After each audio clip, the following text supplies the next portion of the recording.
네, 시청자 여러분 안녕하십니까. 오늘 그 선구자 방송에서는 우리 정의일 대표님을 모시고, 우리 정의일 대표님은 이제 또 서울시장 후보로 이렇게 또 등록 예정으로 계시는 서울시장에 또 출마하기를 또 이렇게 계획을 하고 계시는 분이신데요.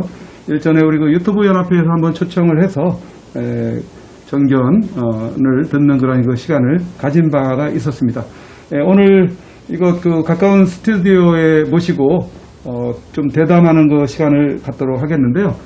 저는 마스크를 쓰고 우리 대표님은 주로 이렇게 말씀하셔야 되기 때문에 마스크를 벗은 상태에서 진행을 하도록 하겠습니다. 대표님 안녕하세요. 시청자 여러분 안녕하십니까. 정희일입니다. 예. 그리고 사무총장님 거기 위에 그 앞에 빨간 버튼 좀 한번 눌러주세요. 예, 지금 녹화가 안 되면 됐습니다.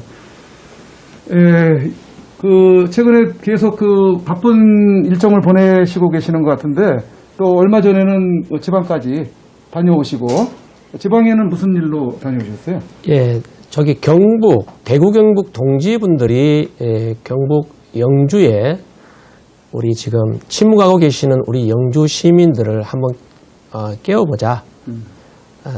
그래서 이 시국에 여러 가지 제약이 있지만 우리 차량 시위를 통해서 영주 시민에게 4.15 부정선거라는 것을 영주 시민에게 알리고 홍보하고 우리 자유보수우파 진영의 목소리를 한번 내보자. 그런 차원에서 우리 대구 영북 동지들 응원차, 지원차 또 함께하기 위해서 지난주 일요일이죠. 네, 다녀왔습니다. 그쪽에 이렇게 몇 군데를 거쳐서 이렇게 다녀오신 거죠? 아닙니다. 내려가신 그 4.15 부정선거를 알리기 위해서 다녀오신 거죠? 네, 그렇습니다. 4.15 총선이 공정하지 못하다, 불법이었다라는 사실을 우리 영주 시민에게 대구 경북 도민들에게 알리고자 내려갔습니다. 그때 좀 뭐 어떤 그 반응이나 효과면은 좀 어땠습니까? 제가 이렇게 서울에서 그동안 쭉 살아오다 보니까 대구 경북 민심, 소위 말하는 낙동강 벨트의 민심이 어떤가 참 궁금했어요. 근데 막상 그 현지에 내려가 보니까 또 대구 민심과 또 다른 면이 있었어요. 경북 영주라는 민심은 또 다르더라고요. 저는 정말 내려가면서도 참 이게 지금 4.15 총선은 실질적으로 여야 당선 당락의 문제가 아니라 자유민주주의 체제를 지키느냐, 체제 전쟁에서 우리가 주권이 내 표가 도둑 맞았는데 우리 국민들이 너무 무관심하고 또 지금 미국 대선을 지켜보면서 이건 아니다.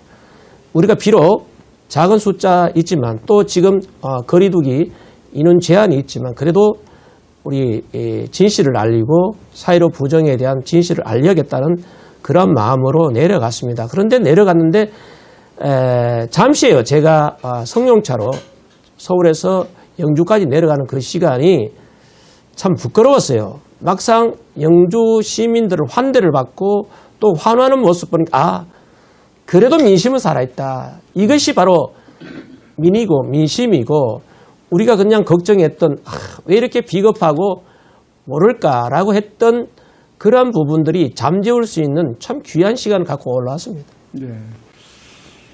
우리 그 정의일 대표님 하면은 아무래도 어떤 그 알려져 있는 인물이 아닌 측면이 더 많이 있는 것 같아요. 네. 정치하는 입장에서나 아니면 어떤 NGO 단체의 어떤 시각에서 봤을 때나 우리 그런데 나중에 지난번에 유튜브 연합회 초청으로 시간을 가질 때 많은 이야기를 하시는 가운데 새삼 또 알게 된 부분이 있고 또 실질적으로 울산에 있는 정모 선생님이 계세요. 그분이 그 방송을 보고 우리 대표님 연락처를 좀 알고 싶다고 이렇게 연락이 온 적도 있었는데 지금 아마 그 댓글창을 통해서 연락처가 소개가 돼서 알고 계셔서 아마 문자를 주고받았거나 전화까지 하셨을 수가 있는데 그때의 그러한 시간을 통해서 우리 그 정의일 대표님을 새삼 새롭게 알게 되는 그런 그 기회가 됐던 것 같아요. 그런가요? 예, 그래서 굉장히 훌륭한 분을 이제 알게 됐다라는 식으로 이렇게 좀 반응이 좀 있었거든요. 그리고 방송할 때 보니까는 그 댓글창에 들어왔더라고요. 그분이. 네. 그래가지고 그냥 많은 그 글들을 쓰시면서 적극적으로 또 반응을 하고 호응하는 그 모습을 봤거든요. 글쎄요, 이렇게 오늘날 지금 언론 또 신문, 방송 모두가 장악당한 상황인데 그나마 우리에게 행운이라면 행운인데 시대적 또 그 뭐라고 시대적 우리가 놓여 있는 이 유튜브 문화 네. 실시간 네. 실시간 소통할 수 있는 이 유튜브 문화 속에서 우리가 살아가고 있잖아요. 그래서 저도 새삼 이 유튜브에 대해서 또 한 번 유튜브 위력이 방송 못지않다 라는 것을 다시 한번 실감하게 됐습니다. 그렇죠. 참 이때에 우리 박근혜 대통령께서 탄핵되는 그런 그 시기 전후해가지고 유튜브가 없었다면 네. 하는 그 아찔하게 느껴질 때가 좀 있는 것 같아요. 그렇습니다. 그래서 거기에 대해서 안도에 숨을 쉬고 네. 너무 정말 다행이라고 반응하시는 분들이 많이 있고 이런 그 유튜브를 통해서 또 시골 곳곳에까지 연세 드신 분들이 유튜브를 보고 있다는 거예요. 그렇죠. 예, 그런 그 반응들도 있고 했을 때 이 유튜브는 정말 이 좌파가 점령했던 하고 있는 이 시대에 우리에게 참으로 유용하고 참 고마운 존재가 아닐 수가 없다 이렇게 좀 말씀을 드릴 수가 있겠죠. 네. 우리 그 정의일 대표님이 박근혜 대통령님과의 인연이 있다는 것을 모르는 사람들이 굉장히 많을 거예요. 저도 그때 처음 알았거든요. 유튜브 연합회 초청에 그 방송 시간을 통해서 또 프로필을 통해서 이렇게 알게 됐는데 우리 박근혜 대통령님과의 인연에 대해서 조금 이왕이면은 조금 세세하게 구체적으로 어떠한 인연이 있고 어떻게 활동을 했는지 이런 부분들을 좀 그래서 소개를 해주시면 참 어떻겠나 싶어요. 제가 이 시간에 박근혜 대통령에 대한 인연을 말씀드리기는 참 가슴이 아파요. 박근혜 대통령이라는 이름 석자만 나오면 이 남자의 뜨거운 심장, 뜨거운 열정에 또 강한 사람, 또 강성이라는 이미지가 부각되는 상황에도 박근혜 이름 세 자만 나오면 저희 눈에 두 눈가에 눈시울이 뜨거워져요. 그래서 가급적이면 박근혜 대통령님에 대한 있기 위해서 또 지금 지난 4년 아스팔트 위에서 투쟁 속에서 저는 수많은 그 중앙 무대에 가급적 서지 않으려고 노력했습니다. 제가 부족하지만 제가 나타남으로 해서 또 박근혜 대통령에 대한 이미지, 나쁜 이미지를 심어줄까봐 죄인의 심정으로 지난 4년을 변방에서 오로지 서울 강북구 변방에서 박근혜 대통령님에 대한 불법 기획 사기 탄핵에 대해서 알리자. 저 광화문 수도 서울 심장 광화문 광장도 중요하지만 내가 지금 40년 가까이 살아온 이 강북구에서 강북구 주민 속에 파고들어서 박근혜 대통령이 어떤 분이고 왜 우리가 탄핵 무효를 외치고 왜 우리가 아스팔트에 나가서 성조기 들고 태극기 흔들고 주구장창 박근혜 대통령 불법 기획 사기 탄핵에 대해서 홍보하고 주민과 가까이 호흡하고 이 살아가는 정말 북한산 삼각산 전기 속에 우리 지금 강북구는 정말 성지예요. 독립군이 잠든 영면하고 계시는 특이한 지역이에요. 네. 여기서 광화문 광장의 중심이 아니라 여기 서울 강북구에서 독립군이 잠든 이 성지에서 한번 제 목소리 내자. 저는 지난 4년 동안 광화문 광장의 중심이 아니라 서울의 강북구 중심에서 뭔가 해내겠다라는 측면이 있었고요. 인연이라고 하면 참 인연이면 1988년도 88 예. 올림픽 때. 아니요. 1998 박근혜 대통령 보궐선거. 그때가 아마 15대 국회의 보궐선거라고 저는 기억하고 있는데요. 대구 달성군에서 보궐선거 최초로 이제 국회 입성 보궐선거 그때 인연이 되었는데요.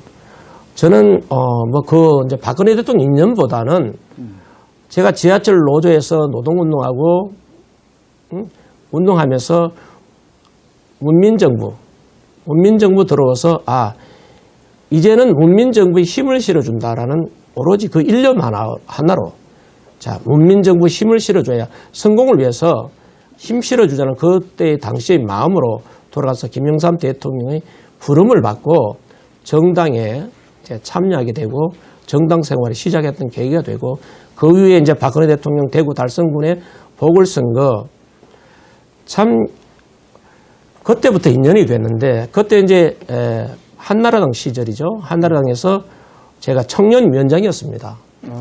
예, 한나라당 청년위원장을 하면서 환경노동분과위원회에서 정책을 제가 좀 도움을 드렸고 그동안 쭉 활동하면서 이제 청년 중심의 정당의 젊은 우리 보수 진영이 좀 젊어보자.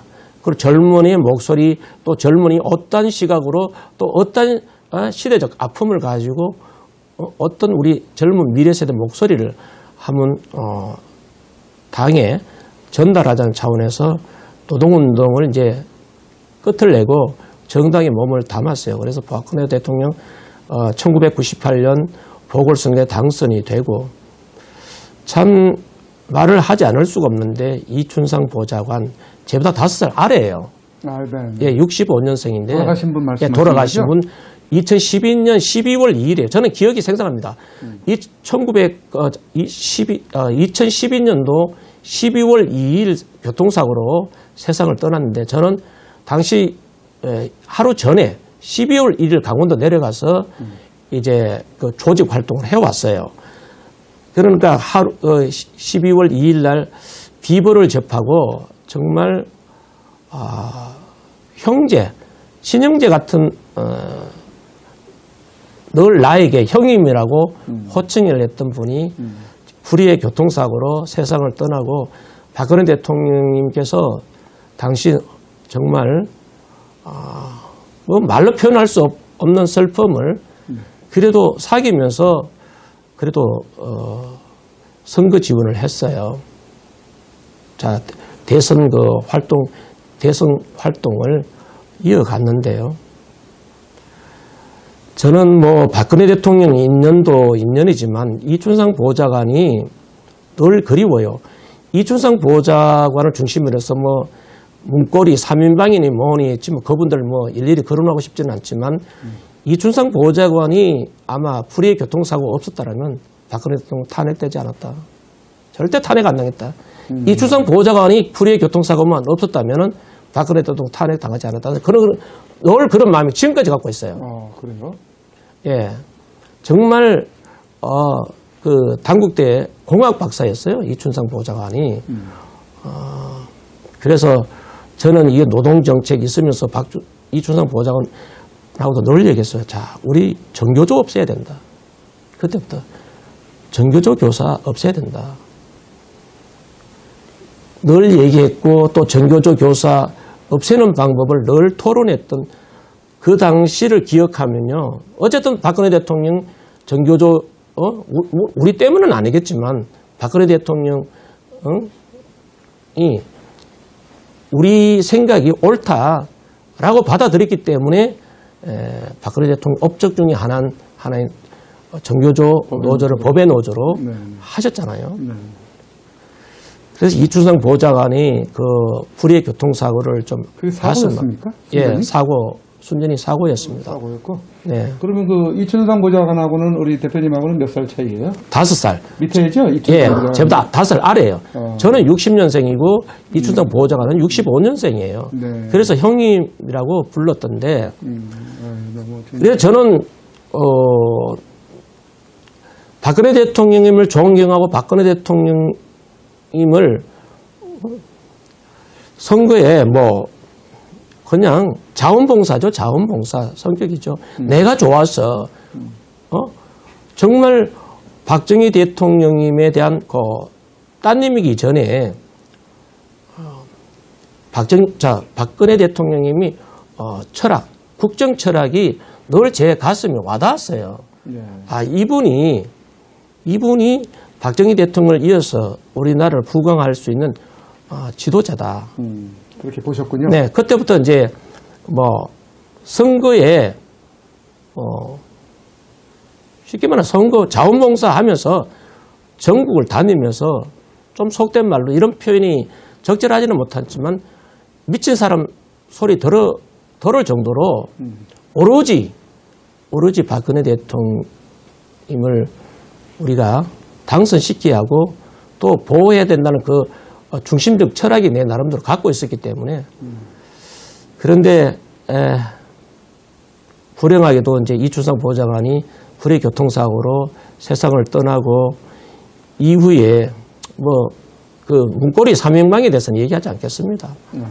저는 늘 지켜보았고 또 이러면 안 된다는 생각도 해왔고 저는 그래서 박근혜 대통령의 중심에 제 이름이 거론되지 않기를 늘 바랐어요.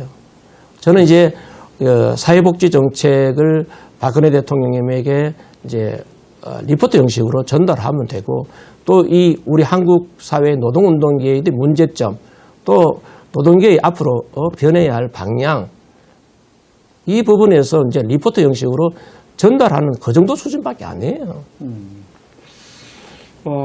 그러면은 예, 박근혜 대통령하고 함께 계셨던 그런 뭐 선거 운동하면서 함께 계셨던 기간은 대략 어느 정도로?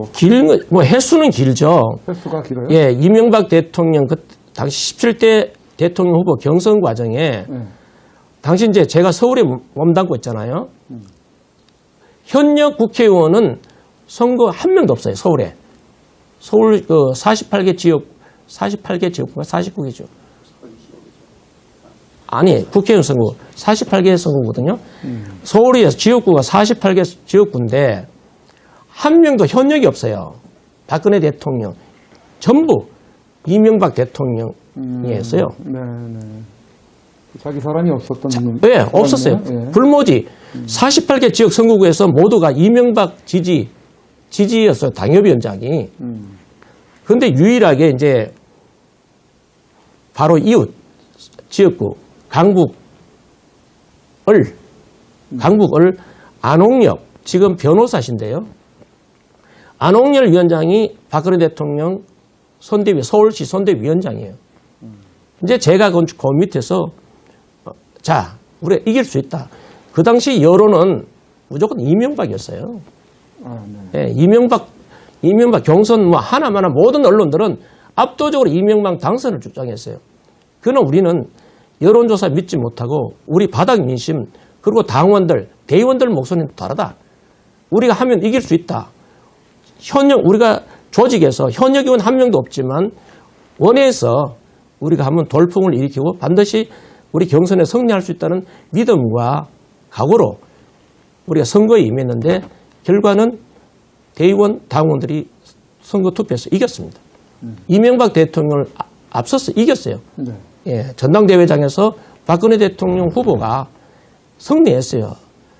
그러나 그 잘못된 여론 조사 방식을 통해서 아깝게 석패하고 제가 정말 부모 돌아가시는 그때의 심정보다 더 가슴이 아프고 아마 그때 흘린 눈물이 참 지금 최근 흘린 눈물보다 비교할 수가 없어요. 많은 우리 당원들이 눈물을 흘렸고 또 많은 지지자가 눈물을 흘렸어요. 그런데 박근혜 대통령은 그 여성의 몸으로 우리가 당원, 대의원에서 이겼음에도 불구하고 여론조사에서 밀려서 여론조사 1인 2표제가 아니에요. 이게 분명히 위헌이에요. 위헌. 그러나 박근혜 대통령이 단호하게 받아들이자 그래서 우리는 반대했어요. 왜 이거 경선 제도 룰을 이걸 받아들이냐. 이거 불리한데 엄연히 1인 1표제가 돼야지 어떻게 여론조사하는 사람이 표를 달리할 수 있느냐라고 했음에도 불구하고 받아들이자 그래서 받아들여서 대의원, 당원 사람들은 언론기관 그리고 여론조사 기관 모두가 다 사실 패배라고 했던 것이 우리가 실제적으로 전당대회장에서 박근혜 대통령이 정말 승리하는 목소리 발표. 정말 그때는 정말 30분 만에 울고 울었어요. 환호했고 30분 후에 또 울음을 터뜨려 하는 그때 아픔이 저는 죽어야 잊어야 죽어야 네. 심장이 멈춰야 있을 때인데 박근혜 대통령이 단호하게 이명박 대통령에 대한 승리를 받아들이고 패배를 시인하고 국민들에게 이해를 구했어요. 그래서 그때 야 정말 우리 남자도 못하는데 박근혜 대통령 후보께서 해냈다. 우리 선거는 보통 있잖아요. 선거는 선대위가 꾸려지면 선거 끝나면 선대위가 해산하거든요. 네. 그런데 누가 지시도 없었고 누가 원하지도 않고 선대위 해산을 안 했어요. 자, 5년을 기다리자. 누가 말하지도 않고 5년을 우리 선대위 해산 없이 우리 팀만큼은 해산하지 말자. 근데 십시일반으로 사무실을 유지하자. 여의도에 작은 사무실을 유지하자. 십시일반으로 사무실을 유지하자. 그래서 정말 5년을 기다렸어요. 5년을 기다려서 우리가 압도적으로 승리했습니다. 그리고 대선에서 당선이 됐습니다. 그리고 박근혜 대통령이 당당하게 우리 역대 헌정사에 없는 과반수 이상 득표로 제18대 대한민국 대통령으로 당선이 됐고 취임을 하는 그 순간에 저는 여기서 내 역할 다 했다. 조용히 변방에서 박근혜 정부의 성공을 위해서 기도하고 또 나름대로 정부의 좋은 정책들 홍보하면 되지 않겠냐. 내 나름대로 이제 복귀해서 NGO 단체 잘 꾸려나가고 취약계층 이제 정말 부모의 일시적인 상황에 놓여서 아이들이 버림받은 아이들을 정말 가정에서 잘 키워보자라는 측면에서 사단법인 한국가족보호협회를 잘 꾸려왔습니다. 그러나 안타깝게도 정말 헌법을 유린하는 헌정을 끊어버리는 역사의 오점을 남긴 지난 2019년 12월 9일이죠. 맞죠? 예, 12월 9일 정말 절차법을 위반한 저도 국회에서 근무한 경력이 있기 때문에 이건 당연히 절차적 험결이기 때문에 국회 탄핵 소추안 가결은 잘못됐고 무효다. 그리고 2017년 3월 10일 헌법재판소의 파면 선고도 이것도 헌법재판소법을 위반한 명백한 잘못된 불법 헌법재판소의 결정문이다. 그리고 정말 저도 아스팔트 현장에 나가서 이제 정말 태극기 들고 성조기 들고 탄핵 무효를 외쳤던 것이 지나온 과정입니다. 정말 박근혜 대통령 모신다는 것보다도 박근혜 대통령 주변에 있으면서 정말 테러도 당하는 그 테러 당하면서 수혜를 입은 자가 박근혜 대통령 등 뒤에 칼 꽂은 자예요. 그리고 지금 또 서울시장 나오겠다고 하는 자가 있어요. 이런 지금 시국 상황을 보고 제가 어떻게 가만히 있겠습니까? 이 지금 서울시 박원순에게 넘겨준 자가 누굽니까? 그리고 이미 서울시민으로도 평가받은 자들이 인지도를 앞세워서 서울시장 또 하겠다는 잖아요. 또 많은 우리 서울시민 국민들이 인지도 높은 저들의 불의한 행동은 이미 잊어버리고 또 인지도를 앞세워서 우리 국민들, 시민들조차도 저와 같이 인지도 없다 이런 질문하면 제가 가장 아픈 질문이에요. 저에게는.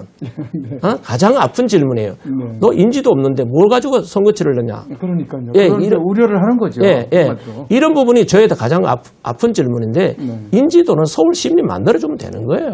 글쎄 말입니다. 네? 그 부분이 우리 시청자들이 만들어주면 되는 거예요. 그 유권자가 만들어주면 돼요. 딜레마거든요. 네. 딜레마인데 조금 더 질문을 한다면 박근혜 대통령님과의 인연을 왜 자꾸 이렇게 좀 듣고 싶어 하냐면은 저분이 정의일 대표님이 박근혜 대통령님과 어떤 뭐 인연도 없는 무관한 사람이냐 아니면은 어떤 많은 어떤 인연을 통해서 그야말로 대통령님과 이 나라를 위해서 순수하게 순전하게 애국적인 열정을 가지고 정말 일을 하려고 하는 사람이 맞는가 이런 것들을 이제 우리 시청자분들에게 조금 알려주는 그런 그 계기가 좀 필요할 것 같아서 제가 좀 거기에 조금 집중적으로 좀 듣고자 하는 부분이거든요.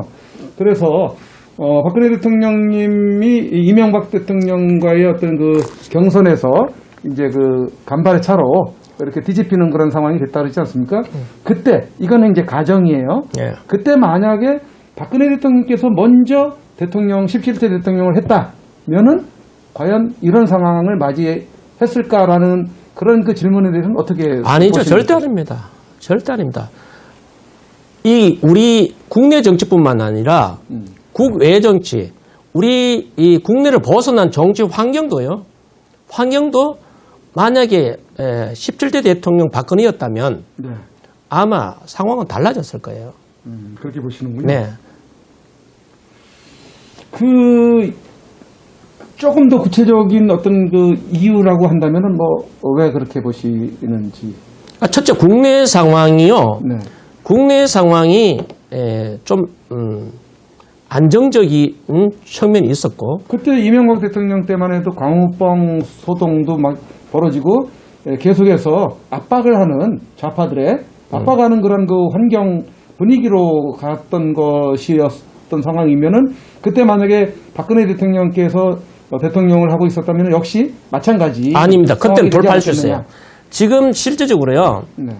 이게 광우병 파동도 우연이라고 보십니까? 아니거든요. 그래 기획. 기획한 거거든요. 예, 예.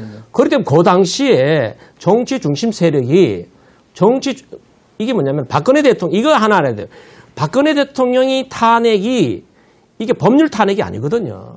이게 정치 탄핵이 명백한 정치 탄핵이에요. 네, 그렇죠.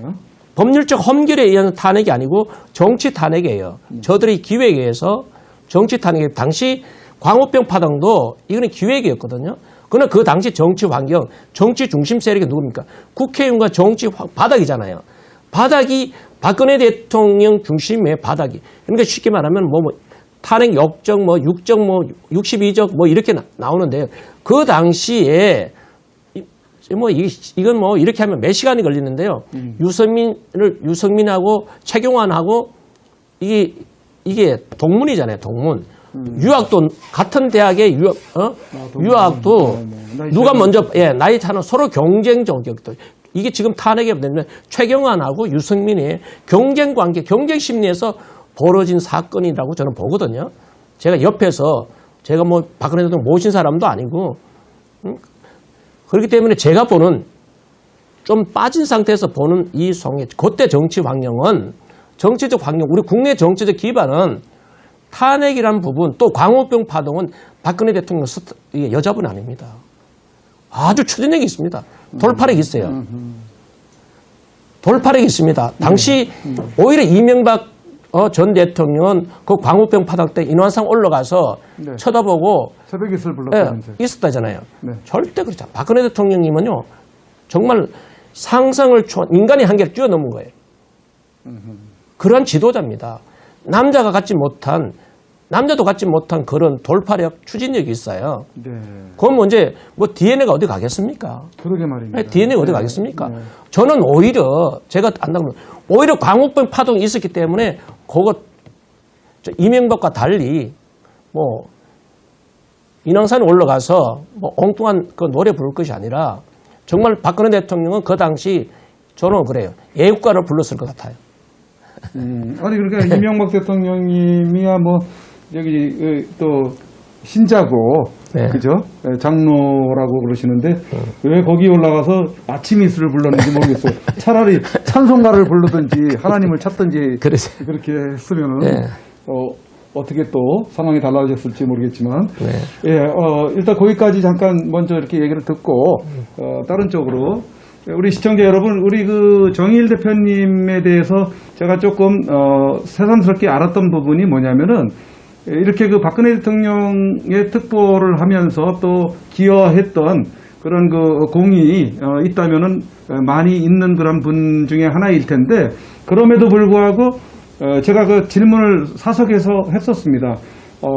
청와대로부터 콜을 받지 않았었느냐? 그 말을 하지 마세요. 그건 적절하지 못. 아니, 왜냐면은, 그런 부분에 대해서 이제, 저는 당연히 그게, 있어야 되지 않겠는가 생각을 했기 때문에 그런 질문을 했었는데, 대표님은 물론 콜을 받았지만은 본인은 사양을 했다. 이렇게 그 답변을 해주셨어요. 그 상황을 좀 간략하게, 왜 이런 분이라는 것을 이렇게 좀 알아야 되기 때문에, 왜냐면은 대통령, 지금 서울시장 후보로 지금 나갈 그 예정을 가지고 있지 않습니까? 그러면 많은 분들에게 알려야 되거든요. 이런 어떤 성향, 이런 성향의 분이구나, 이런 성향의 분이구나, 이걸 알려가지고 유권자들로부터 선택을 하게끔 이렇게 해줘야 되기 제가 때문에. 이런 식으로 답변 드릴게요. 예, 한번 좀 박근혜 대통령은요, 사람들이 많이 오해하고 있는데 박근혜 대통령은 자기 식구 챙기는 사람이에요. 글쎄, 자기 식구들 안 챙겨가지고 뭐 지금 원망을 사는 사람들이 많다 이런 얘기를 그건요. 하거든요. 정치 주변에 기생하는 그 뭐라고 그럴까요? 노을 선거 때만 되면 그 꾼이 있습니다. 꾼. 네. 선거꾼. 또 이것을 자기 자기 그 활동을 또 좀 확대 해석해서 자리 넘보고 또 이런 세력들이 저 주변에 많이 봐왔어요. 정당 생활 제가 지금 몇 년 했습니까? 그걸 봐왔기 때문에 저도 그래. 내가 그러네. 이춘상 보좌관이 불의의 사고가 아니었으면 탄핵 안 당했다는 이유도 바로 거기서 답변을 찾을 수 있어요. 박근혜 대통령 아주 판단력 있고요. 냉철합니다. 끊고 딱 하는 게 있어요. 오히려 그 부분이 단점이 돼서 이제 탄핵에 이르기까지 됐는데요. 네. 너무 끊고 이게 단호합니다. 단호해. 네. 단호해요. 딱 결단 먹으면 갑니다. 추진력으로. 그러듯이 저 역시 저는 이춘상 보좌관에게 늘 전달했어요. 전달에 이춘상 보좌관은 나는 청와대 들어가고 싶지도 않고 내가 먼저 말해 나는 청와대 들어가고 싶지 않고 내가 지금 NGO 단체 수장으로서 나 이거 잘 읽으면 된다. 늘 응원하고 지지하는 건 내가 뭐 이렇게 했는데 이렇게 와서 하라. 저는 아예 청와대 들어가지도 않을 것이고 또 주변에 맴돌지 않을 거다. 나 여기 변방에서 오로지 박근혜 정부의 성공을 위해서 진짜 기도할 뿐이다. 라고 해서 제가 이춘상 보좌관을 통해서 박근혜 대통령이 나와보고 청와대 들어오라는 거 한 사실이 없고요. 그럴 뿐도 아니고, 측근들이 챙긴 거죠. 보좌관이 정말, 핵심 중에 핵심 이춘상 보좌관으로부터 형님 청와대 들어가서 박근혜 정부 성공을 위해서 도움을 주셔야죠 하는데 제가 거절했습니다. 어쨌든 그 이춘상 보좌관의 유명을 달리하는 그 것만 없었으면은 우리 정의일 대표님도 어떤 힘있게 일할 수 있는 그런 토대는 됐었겠다는 생각이 드네요. 그게 무슨 중요하겠습니까?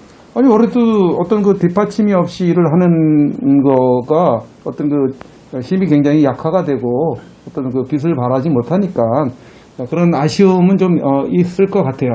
그때 당시에 청와대로 차라리 들어가가지고 일을 했더라면은 그래도 어느 정도 어떤 방패막이 내지는 역할을 좀 할 수 있지 않았겠나 이런 생각을 하는 아쉬움이 저는 개인적으로 좀 생기더라고요. 예, 대표님은 생길 수 있죠. 그러나 시청자 여러분들이 판단하겠죠. 네. 제가 강성이잖아요. 지금 많은 분들이 그래요. 보수 진영에 적합하지 않다. 왜요 하면 너무 강성이다 이제. 너무 강성이다. 네. 널 지적하는 게 너무 강성이다. 라는 부분을 늘 지적하고 있는데 강성 맞아요. 만약에 제가 만에 하나입니다. 만에 하나 제가 만약 청와대 들어갔다면 이춘상 보좌관이 그대로 살아가지고 청와대에 있었거나 아니면 제가 청와대 하다못해 비서관으로 들어간다 하더라도 네. 저는 언론 플레이를 잘 하는 편이거든요. 제가 노동운동하면서 시민운동을 하면서 언론을 잘 좀 좋게 말하면 잘 활용했죠. 네. 당시 그래도 저는 이게 언론에 민감하고 또 민심에 민감해서 직언하는 스타일이에요. 이게 비비는 스타일이 아니에요. 네. 그냥 누구도 지금까지 살아왔으면 그래. 아스팔트 내에서도 저는 직언하지 비빌 줄 몰라요. 네. 네. 제가 뭔가 하겠다고 했으면 저는 이 길 안 걸었죠. 제가 김대중 정부, 그는 김대중 전 대통령 소속된 정당에 몸 담았으면 제 출신과 같이 학생운동, 노동운동에 이어서 김대중 전 대통령이 소속된 정당에 몸 닿았으면 벌써 국회의원하고 장관하고도 다 했어요. 그럴 기회는 없었나 있었나요? 아니, 있었죠. 아, 있었습니까? 예. 지금 우리 강북 알아요. 김대중 대통령께서 제가 그때 몇 살입니까? 20몇 살에 국회의원 출마하라고 우리 김대중 이건 다 아는 사실, 강북에 다 아는 거니. 강북의 동지는 다 알아요. 김대중 전 대통령 우리 집에서 경주에서 하룻밤 자고 가셨어요. 아, 그렇습니까? 네, 우리 집에서 하룻밤 자고 갔어요. 그 정도면은 표현하지 않겠습니까? 그리고 저도 그 당시 김대중 대통령의 사조직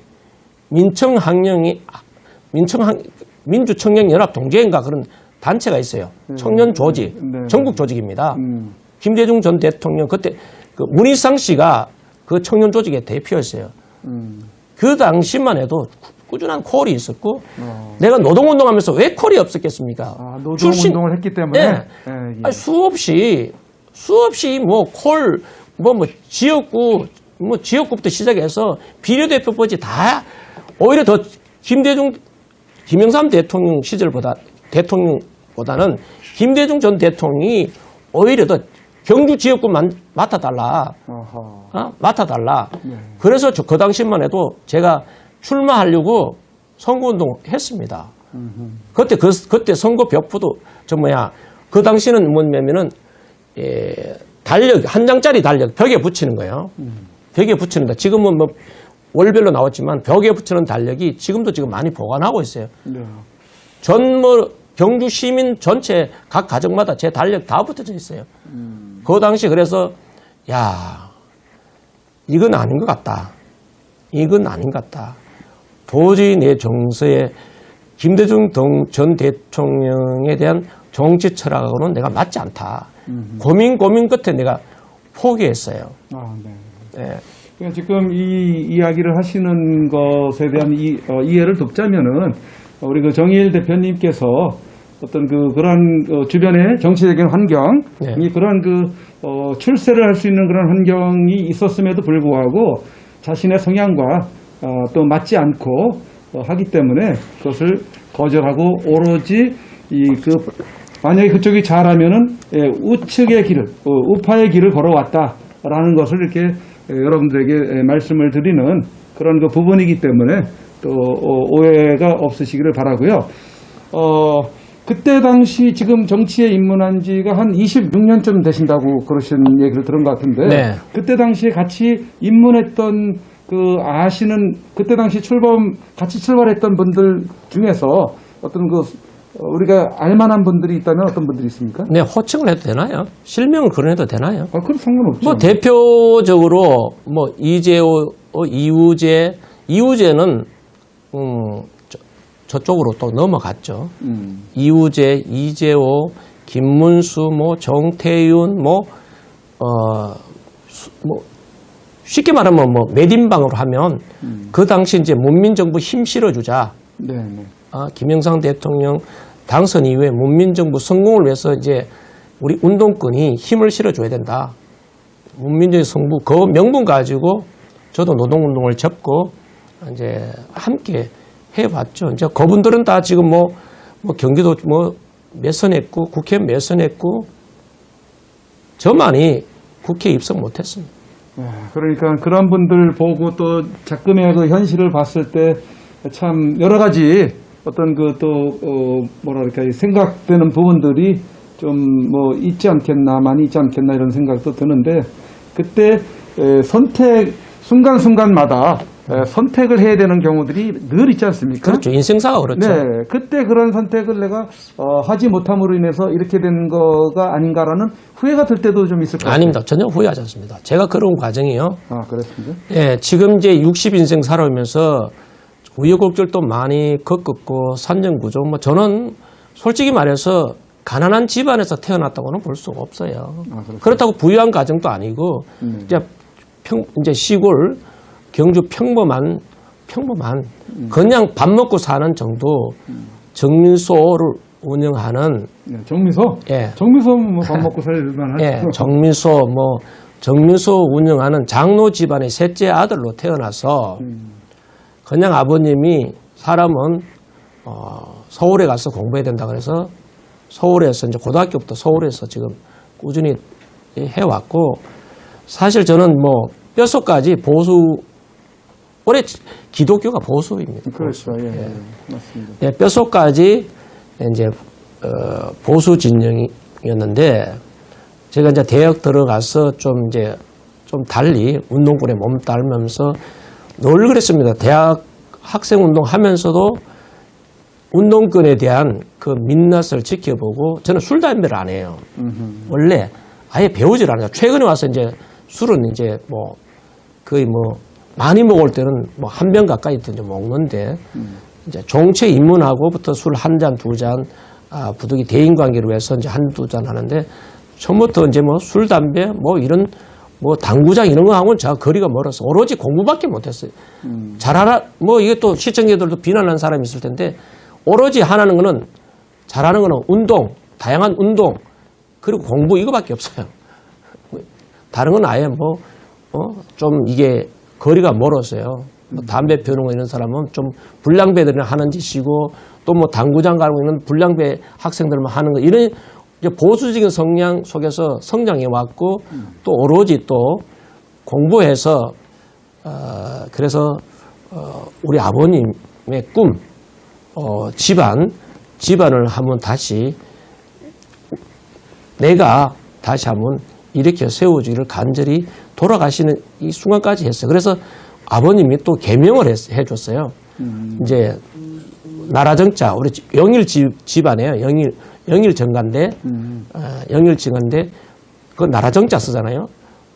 제가 이름이 환자 돌림이에요. 환자 돌림 환구에 9구자. 그래서 불꽃 환자에 대해 9구자 환구였는데 아버님께서 너는 공부 잘하고 또 어릴 때부터 타고난 리더십이 애들 때부터 왕초 노릇 해왔거든요. 그런 너는 동네 골목대장? 예, 골목대장. 네. 뭐 제가 초등학교부터 대학까지 학생운동을 놓친 적이 없어요. 1학년 때. 예. 그러시군요. 예. 학생회장을 놓친 적이 없어요. 제가 당시 웅변을 또 잘했고 그때 방공경 웅변하면 상도 삭설했어요. 그 당시 방공 웅변 대회 하면 늘 삭설해왔고 공부도 잘하니까 너는 정치에서 대통령 한번 해봐라. 그때부터 국회의원도 아니고 대통령 하라고 그랬어요. 그래서 기쁠리자를 지었어요. 기쁠리자. 나를자. 매일 국민을 나를 기쁘게 해주라 그래서 이름을 희자, 일자, 기쁠리자, 나를자로 바꿔줬어요. 그런데 우리 아버님이 개명한 게 잘못됐나 봐요. 관운이 없었고 그러나 지금 모르겠어요.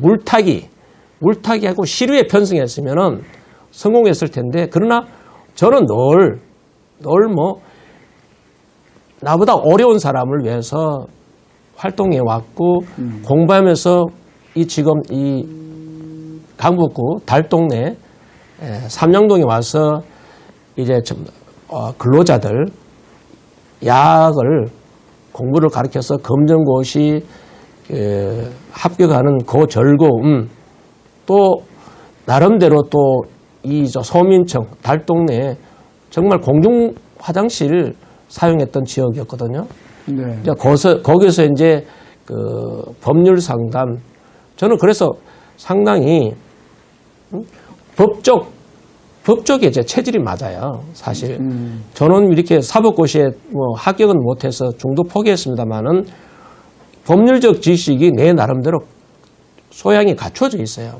그래서 서민들의 이러한 그 생활 법률 상담도 하면서 그 근로자들 공부도 가르치면서 또 나도 배우고 또 가르치고 그러면서 또 이제 정치에 나갔던 사람은 내 스스로 알아요. 정치에서는 안 된다. 왜? 이 바닥에 보니까 정치는 적당히 때 묻지 않고는 정치할 수가 없어요. 때가 묻어야 돼요. 네. 예, 시류에 따라서 이리 갔다 저리 갔다. 저는 정치하는 사람도 아니고 네. 잘 모르는데 그냥 객관적인 입장에서 충분히 그게 공감이 되는 것 같아요. 예. 왜냐면 제 성격상 때가 묻어야 된다. 예, 때가 안 묻어요. 내가 이제 선거 치르면서도 선거 때가 되면요. 지금은 안 그래요. 지금 제가 정치 입문할 때만 해도 한 달에요. 화환값으로 제가 표현하자면 화환값으로 한 달에 들어가는 비용만 한 달에 화환값으로 지역구 활동하면서 정치 입문하면 한 달에 1,000만 원 이상 들어가요. 화환값만. 아이고. 야, 꽃값으로 1,000만 원 이상 내가 들어가 본 적이 있어요. 한 달에 1,000만 원. 그리고 이제 환갑, 칠순,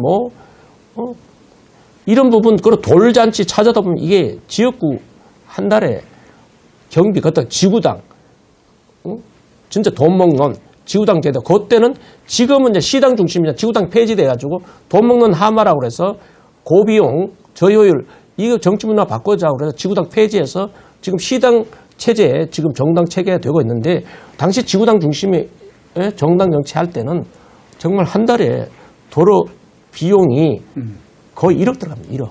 야, 그래서 그러면은 1억 하기 위해서는 돈이 어디서 나와야 되잖아요. 그렇죠. 여기서 내가 적응할 수 없더라니까요. 여기서 적응할 수가 없어요. 자, 천첩장 오죠? 뭐 오죠? 그럼 뭐예요? 어디 놀러 간다? 어디 모였다? 친목계 모였다? 그럼 뭐냐면은 갈비값 내고 가라는 거거든. 그렇죠. 자, 어디 놀러 간다? 관광버스 그러면 뭐냐면 소위 말하면 맥주 한 박스로 실어 달라는 거거든. 그렇죠. 예. 그리고 지금 저는 그렇게 되죠. 예, 지금 이철 씨 같은 분, 꼬마 민주당 그분들이 정치 철학이 참 국민들로부터 원외 이런 부분, 그 당시 이철 이런 부분, 이 부분이 맞는 거거든요. 왜? 국회의원은 국회에서 국민을 위해서 입법 활동해야 되는데 이게 모든 국회 활동보다는 지역구에 매달려 있어요. 국회의원이 국회에 있는 시간보다 지역구 그냥 애경사 찾아다니는 게 더 바빴어요. 네. 이건 안 된다. 그래서 내가 지금 국회의원 선거를 포기했어요. 선거운동 하면서 이건 아니다. 내 적성이 안 맞는다. 안 맞는다. 그래서 적당히 때 묻지 않으면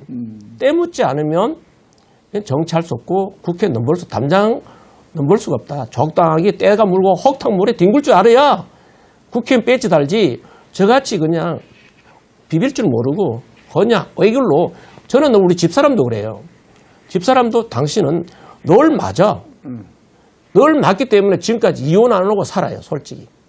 이혼 안 하고 버티는 이유가 그렇게 보면 당신 말이 다 맞아. 그런데 늘 한 발 앞서가다 보니까 당신이 돈키호테 소리 듣고 당신 출세하지 못하고 이쪽에 자리 제공한다는데 왜 안 가냐. 왜 고집 피우냐. 남들 다 하는데 왜 당신만 그렇게 그러냐. 늘 하는 말을 주잖아요. 남들 다 하는데 왜 당신은 남들하고 튀려고 그러냐. 적당히 때 좀 묻어. 그래야 성공하고 자식들 공부하게 됐고 자식들 뒷바랄 줄 알 수 있고 또 그나마 노후를 준비할 수 있어. 널 이렇게 왔는데 아니야. 나 그보다는 내가 주어진 환경 속에서 나보다 더 힘든 사람을 위해서 난 일할 거야. 그래서 버려진 아이들, 우리 땅에 태어난 우리 아이들만큼은 우리 땅에서 키워야 된다라는 철학이 내 머릿속에 있었어요. 그래서 부모가 일시적으로 부도, 이혼, 실직 등으로 해서 정상적인 가정에서 성장할 수 없는 아이들을 가정에서 정상적으로 키우자 그래서 가정위탁 제도, 법률 제도를 제가 입법 도입하면서 제예요. 난 시청일부 자신 있게 자랑할 수 있어요. 지금 전국 16개 광역시도 17개 가정위탁 보호센터가 있는데 그거 입법 활동이 그 당시 이제 또 성향이 우리 지금 국민의힘이죠. 야당이요. 이자들부터 반성해야 돼요. 왜 이런 말 하냐면 당시 내가 입법 활동에서 지금의 야당, 그때 지금 여당 쪽이죠. 지금의 야당 뭐냐. 그 당시 이제 문양숙 이제 이름이 까물거물하니까 장애인 국회의원이 있었어요. 그분의 도움을 받아가지고 7개월 또 안 돼가지고 본회의에 가정주택 보호 법률안을 아동복지법에 만들어내는 그런 역할을 다 했습니다. 당시만 해도 아동복지 예산을 지방정부로 이양하는 부분에서 제가 이게 지금 정치권보다는 오히려 이 시민사회 제 이름이 더 많이 알려져 있어. 사실 인지도 없는 게 아니에요. 제가 이렇게 변방에 머물러 있었죠. 이 시민운동권 사회에서는 정의를 모르는 사람 거의 많지가 않아요. 활동을 시민 내에서 노동계에서는 그래도 뭐 대부라기보다는 그래도 인지도가 상당히 높은 제가 어릴 때부터 내 국제기업 노조위원장을 시작으로 해서 지하철 노조 활동으로 전국적으로 제 강의를 다니고 활동을 전국 무대로 다 해왔어요. 그때 당시에 노조 활동을 했다면은 지금 뭐 노조라 그러면 아주 그냥 절레절레 그 흔들고 그러지 않습니까? 좌파 좌쪽에 너무 치우쳐 있는 뭐 좌빨이라고 이렇게 말할 정도로 그렇게 표현을 하고 있는데 그때 당시는 그런 거는 없었습니까? 아니요. 제가요. 제 일생에 딱 한 가지 후회하는 거 있어요. 제가 지하철 사직한 게 제 인생의 가장 큰 후회는 남아요. 왜냐하면 더 있었어야 되는데. 더 있어야 되는데 왜 내가 사직했냐면은 민주노총 제가 지하철 노조위원장 선거 나오면서 민주노총 나는 거꾸로 반대했어요. 한국노총 오영이다. 지하철 조합은 90% 이상이 민주노총을 만들어야 된다라고 했어요. 널 외로운 쪽에서 변방에서 움직이게 활동해 왔어요. 학생운동 할 때는 또 학생운동 이 지금 그 성문란행위 늘 지적해 왔어요. 이러면 안 된다. 낮에는 민주를 주장하고 화염병 던지고 체류탄 받아치기 하면서 밤에는 또 엉뚱한 짓 하고 문란해지고 이런 부분 우리가 이건 잘못됐다. 끊임없이 그 학생운동권 내에서 또 바로잡기 위해서 끊임없이 노력했고 또 노동계 운동에서 자 한국노총 의혹 맞다. 뭐 한국노총 조합은 또 비판할지 모르겠지만 한국노총 의혹 맞다. 그건 한국노총을 우리 지하철이면은 전국의 중심 노조 단체잖아요. 서울 지하철을 중심으로 해서 민주노총 만드는 것이 아니라 노동계 분열이 아니라 또 단체를 또 만드는 거 아니라 한국노총 내에 우리가 중심이 돼서 한국노총, 오용노총에서 민주노총을 만들면 된다.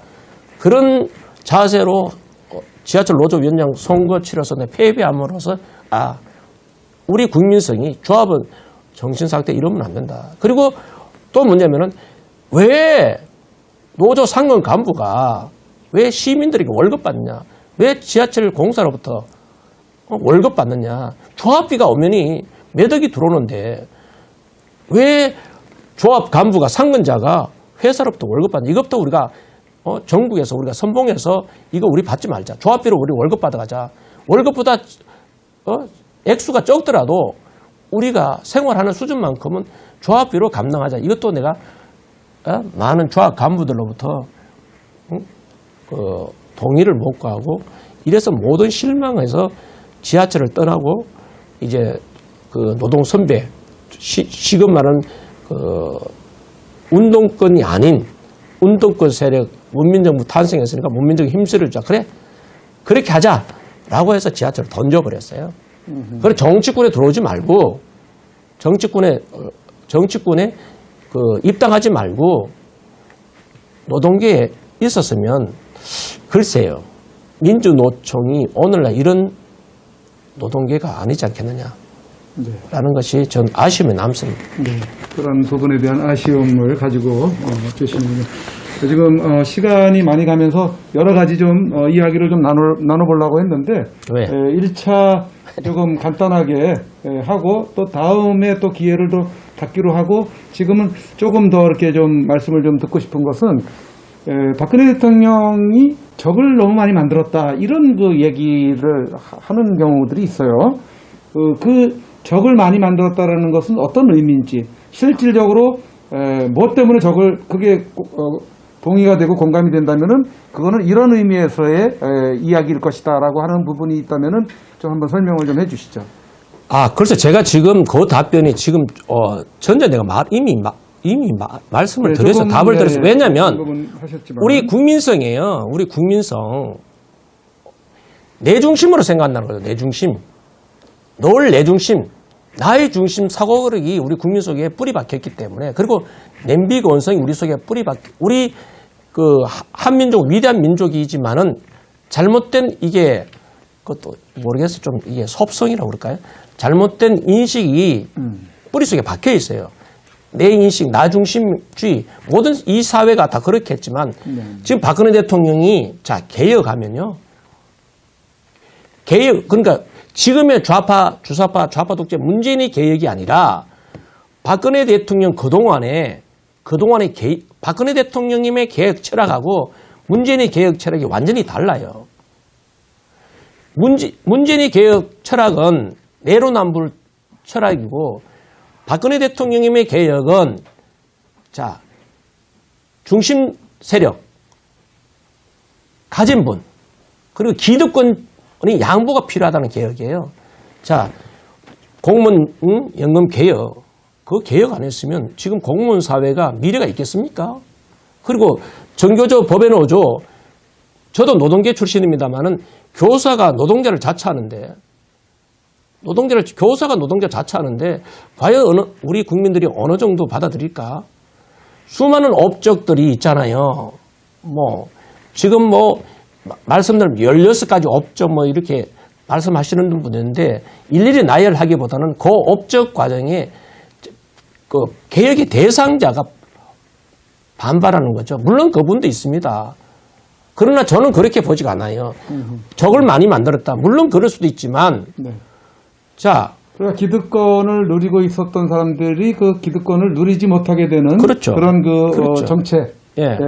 그걸 행함으로 인해서 그렇죠. 그쪽으로부터 사는 어떤 반발로 네. 인해서 그런 얘기가 나오는 것이다. 자, 지금 쉽게 설명드리면 오늘 문재인의 그 통치 스타일 보세요. 지금 있는 거 지키자는 거잖아요. 쉽게 말하면 지키지는 지금에 있는 그 기득권, 나의 이익을 지키는 쪽이고, 솔직히 지키는 쪽이에요. 저들이 정권 연장의 업무가 담겨 있고, 내각제 업무가 담겨 있잖아요. 자, 이렇게 지금 중심에 자기 지지 세력이 떨어지고, 지지율이 추락하면, 자기가 살아남기 위한 방법 어떻게? 내각제밖에 없잖아요. 그리고 지금의 우한 폐렴 바이러스, 공포정치, 방역정치, 방역계엄도 지네들 정권 유지하기 위해서 국민이 있습니까? 국가가 있습니까? 우선 있는 거 박근혜 대통령 정말 굳고 정말 튼튼하게 60조라고 그랬나요? 네, 60조 남겨놓고. 60조 남겨놓고 지금 사기 탄핵 당하셨는데 60조 다 거덜내고 다 곡간 다 비우고 여기 또 이것도 부족해서 빚내가지고 추경 예산에서 또 미래 세대에게 짐을 전가시키는 빚을 남겨주는 나라야 망하든 말든 내 임기, 저들이 말한 임기 5년 동안 그냥 나라 다 비우든 내 정권 유지, 그리고 내 퇴임 이후에 신변 보장, 이거밖에 없어요. 우리 국민들 안위 걱정부터. 그러나 박근혜 대통령은 어떻게 했어요? 내 안위보다 내 미래보다, 우리 박근혜 대통령 뭐라고 그랬어요? 국민과 결혼한다고 그랬잖아요. 국가 국민밖에 없어요. 그러다 보니까 미래 세대를 위해서 개혁을 단행한 거예요. 멀리 보고요. 우리 아이들의 영혼을 지배하고 파괴하려는 정교조 거사들의 좌편향 사상 인연 교육, 이 부분을 우리 미래 어린 아이들, 내 자식, 내 손자, 손녀를 영혼을 지키기 위해서 정교조를 법의 노조로 만들었고, 또 공무원들의 미래를 내다보고 멀리 내다보고, 이게 남은 보지 않고 숲을 바라보시는 박근혜 대통령이시에요. 미래를 내다보고 개혁을 단행해서 우리 미래 세대에게 꿈과 희망을 심어주는 그러한 예측 가능한 사회로 만들고자 노력했던 것 뿐이에요. 네. 그것이 뭐 잘못됐습니까? 네네. 적을 많이 만들었다는 그런 질문에 대한 이야기를 좀 답변을 해주셨고요. 최근에 네. 그 수의역에 이렇게 불법 설치되어 있던 지금 집권 여당 쪽에서 게시했던 그 현수막, 그걸 신고하고 철거하는 그런 그 영상들을 봤는데요. 그 부분에 대해서 우리 일반 시민들이 봤을 때 저게 불법인지 합법인지 잘 모를 것 같고 그걸 어떤 그 분별하는 법이 있거나 그리고 또 어떻게 신고를 해야 되는지 이런 그 절차 이런 부분 요령 같은 거를 좀 한번 안내를 해주시죠. 왜 그 일을 지금 하게 되셨는지. 자, 쉽게 설명을 드릴게요. 어렵게 이제 그 광고물법에 규정이 되어 있어요. 쉽게 말하면 관혼상제. 네네. 관혼상제. 관혼상제와 관련된 현수막은 합법이에요. 저희 정치인들이 거는 아니요. 현수막에서? 현수막도 네. 정치인이 걸든 뭐 올든 관혼상제. 일반인이 걸어도? 일반이 걸어도 네. 관혼상제와 관련 내용은 합법이고 그리고 또 공익을 위한 예를 들어서 뭐 지금 뭐 중앙정부라든가 지방정부에서 거는 공익의 목적의 현수막은 합법이고 그다음에 집회 현장, 집회 신고를 내고 집회 현장에 걸린 현수막은 법률로 보호받아요. 나머지는 다 불법이라고 보면 됩니다. 쉽게 말해서. 나머지들은 다 불법이에요. 특히 정치인들이 정당에서 건 현수막 100% 불법이에요. 국회의원이 됐던 원외 정당에서 거는 그 등 당협위원장, 지역위원장에 걸든 모든 정치인들이 이름으로 건 정당 이름으로 건 현수막 다 불법이에요.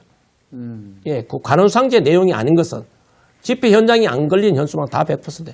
이걸 발견한 저 혹시 서울 같은 경우도 맞다. 다산 콜센터. 구청에 전화할 필요 없어요. 국번 없이 120번 120 다산 콜센터 전화해서 이 지역에 있는 현수막 불법 현수막 철거해달라 하면은 바로 철거 옵니다. 그래서 저는 그래요.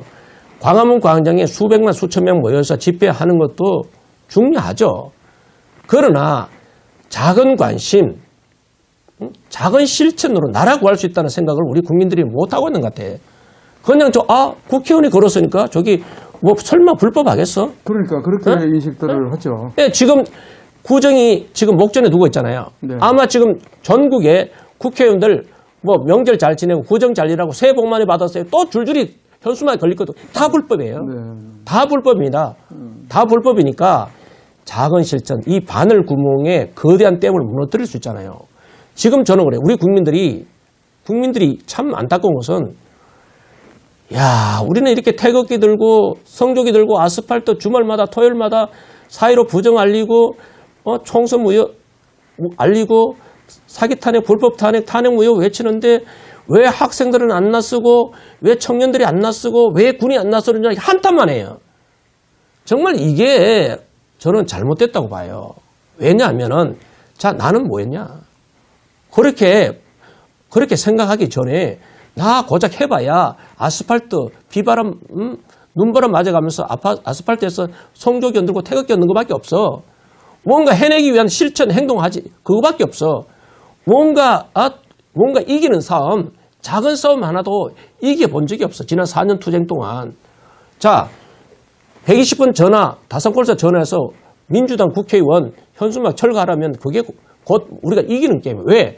민주당이 왜 지지율이 더 이상 30% 벽이 지켜지느냐 하면 저렇게 노력하고 있잖아요. 어떻게 보면 우리 자유보수우파 진영이 잘못된 것이지 민주당 입장에 봐서는 저들이 살아남기 위해서 권력 유지하기 위해서 또 선거에서 이기기 위해서는 끊임없이 노력하고 홍보하잖아요. 현수막을 통해서 홍보하고 여러 가지 사이버상에 홍보해 내잖아요. 그리고 하나 이슈가 있으면은 떼거지로 가서 공격하고 그 반대 세력을 무너뜨리잖아요. 우리 우파 진영은 뭐예요?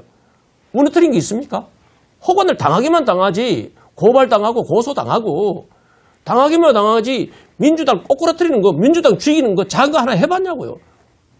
현수막 민주당 국회의원 누구누구 해서 현수막 그런 거 잘라서 내려보는 거 통쾌하잖아요. 이게 뭐냐? 법을 지키는 거거든요. 법치 회복을 위한 작은 투쟁이에요. 이 현수막 투쟁 저는 그렇게 생각해요. 이 작은 관심과 정성, 참여가 좌파 동조 문제를 끌어내릴 수 있는 방법이다 저는 생각합니다. 예, 하나의 어떤 열풍으로 또 이렇게 몰고 가도 되겠네요. 그럼요. 이거 전국에 한번 보세요. 지금 전국에 민주당 시도 때도 없이 철거한 우리 강북은 어디에요? 알짤 없습니다. 쉽게 말하면은 용납하지 않습니다. 걸렸다면 신고해서 철거해요. 철거하면 또 그래요. 또 철거해요. 이것이 정치권에서 그 압력을 가하지 않겠어요? 구청 쪽에 압력 얻든지 말든지 뭐 아직 구청 쪽에다가 그 철거하지 말아라 이렇게 하지 않을까요? 하죠. 구의원도 민주당, 시의원도 민주당, 구청장도 민주당, 국회의원도 민주당이에요. 그러니까. 전부 다 집행밖에 없어. 네. 여기 강북에는 뭐 시의원도 없고 구청장도 아니고 구의원 뭐 비례대표까지 해서 3명밖에 없어요. 야당이라는 사람이 다 법률 진영이에요. 유일하게 야당은 제 자신에게 다 정의일밖에 없어요. 행동하는 자 정의일밖에 없어요. 그렇게 신고를 했는데도 철거를 안 하거나 그러면 어떤 조치를 그건 바로 취하지 형사고발도 차죠. 그건 직무유기죠. 법적 조치를. 네, 그리고 지금 저는 그래 지금 강북구에만 내 국한돼서 지금 철거 투쟁하고 있는데 정부가 차곡차곡 쌓이고 있어요. 정부가 국회의원들은 분명히 광고불법 위반, 현행법 위반해요. 네? 분명히 형사고발도 찰 거예요. 국회의원 2사람. 네네. 뭐 전국에 서울에 있는 49개 국회의원을 다 고발할 수는 없는 거고 강북구 가벌 국회의원 2사람 광고물법 위반으로 형사고발 조치 모아서 형사고발 조치 할 거고 그 다음에 이 철거를 만약에 안 한다 그럼 강북구청 직무유기죠. 지금 저도 차곡차곡 사실 지금 강북구청 공무원 때문에 제가 형사고발 조치 못해요. 공무원이 무슨 죄가 있어요. 자 구의회가 열리면은 전부 다 민주당이잖아요.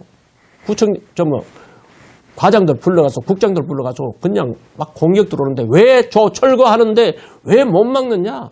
공무원들 죽으려고 그래요.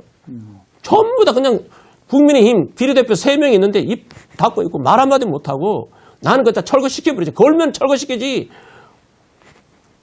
이제 민주당 구의원들 집중적으로 과장 불러내가지고 왜 저거 철거시키냐?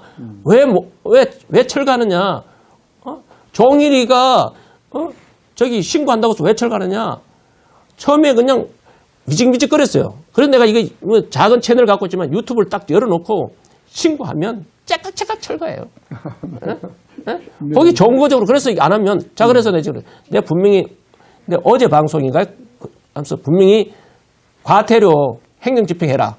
과태료 부과해라. 현수막 거는 숫자별로 과태료 부과하라고 내가 분명히 지시해놨어요. 이것도 내 방송에 나갔기 때문에 이것도 물증이에요. 안 하면 이것도 직무유기로 과태료 부과 안 했기 때문에 불법 현수막에 대한 국회의원 가벌지역구 국회의원에 대한 불법 현수막에 대한 과태료 부과 안 하면 분명히 내가 이게 뭐 내용 증명과 똑같은 효력을 발행하거든요. 우리 증거 자료가 있으니까 방송한 자료가 있기 때문에 구청 공무원도 참다가 안 되면 강북구청 공무원을 비롯해서 구청장 직무유기로 형사고발조 찰 겁니다.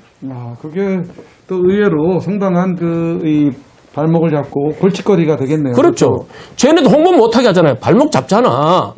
이게 얼마나 이게 작은 투쟁이 아니에요.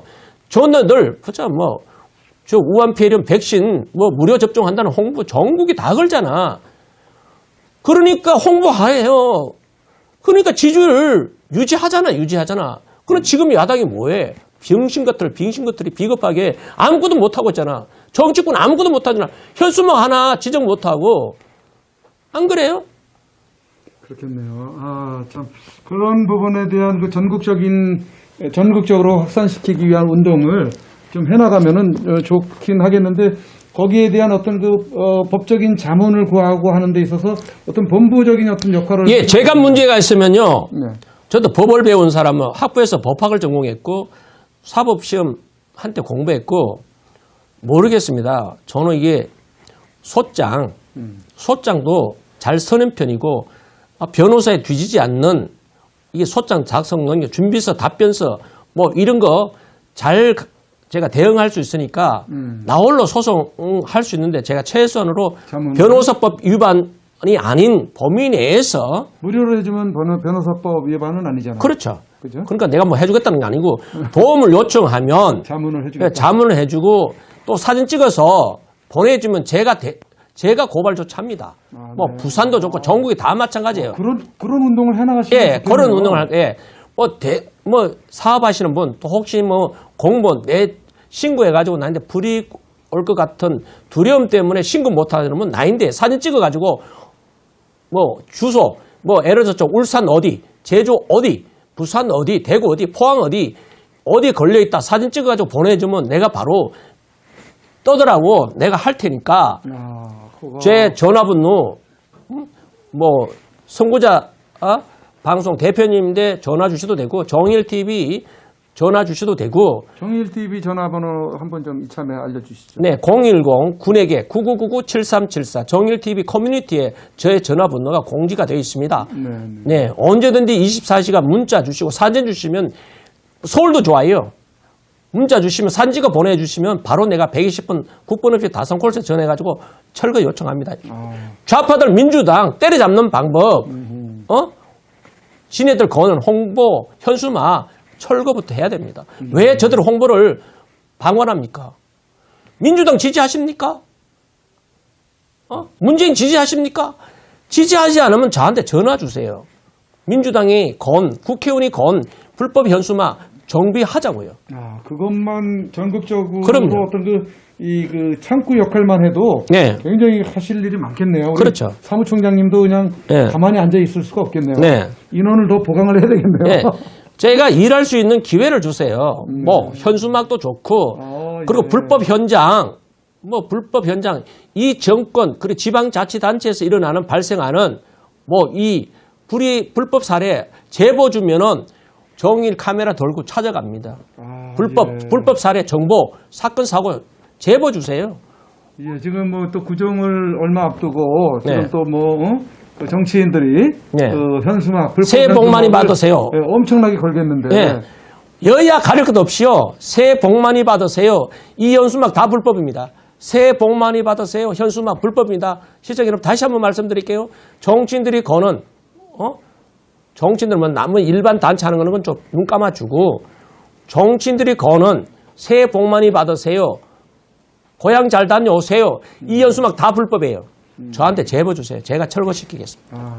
그거에 관련해서 우리 그 선구자 방송에서 간단한 안내 영상을 좀 제작을 해가지고 네. 띄워야 되겠네요. 네. 그래서 어떤 그 자문을 받거나 네. 할 수 있는 그런 부분은 우리 정 대표님 쪽으로 이렇게 좀 네. 창구를 단일화 시켜가지고 네. 어떤 그 해나갈 수 있도록 네, 그랬으면 좋겠습니다. 그렇게 해야 되겠다는 생각이 좀 네. 드네요. 이제 시간이 많이 흘러갔는데 우리 박근혜 대통령님께서 어제 칠순을 맞이하지 않았습니까?